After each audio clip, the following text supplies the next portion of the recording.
World War I, one of the most violent battles in world history. Beginning July 28, 1914, and lasting until November 11, 1918. Called the European War, more than 9 million soldiers were killed over the 4-year conflict, a casualty rate born out of new technology and industrial weaponry. It was one of the deadliest conflicts in world history.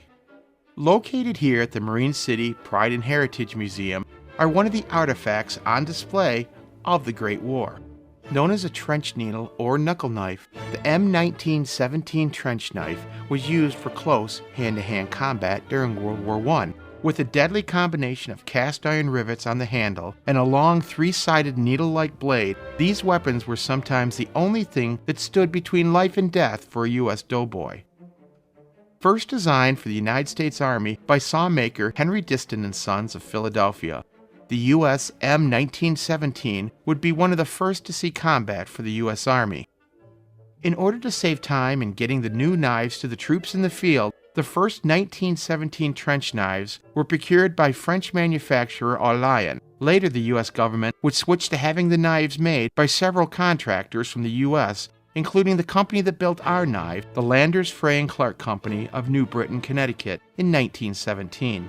Being that the M1917 proved unsatisfactory in service, it was quickly replaced by the M1918 within a few months. Usable only as stabbing weapons, the M1917 and the M1918 frequently suffered from broken blades.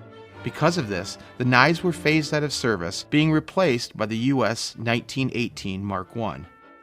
In fact, these knives were considered so deadly due to the puncture wounds that they caused that in 1929, along with nerve gas and other biological weapons, the 3-sided trench knives were outlawed by the Geneva Convention.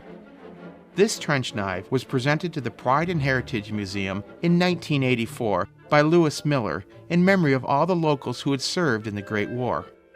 Mr. Miller, a business owner in Marine City, had also served in World War I himself, as well as being in the Coast Guard during World War II. To see this piece of history and many more historic artifacts, please visit the Marine City Pride and Heritage Museum. For Moment in History's Museum Mysteries, I'm Chris Troy, reminding you that history, well, it lives in all of us.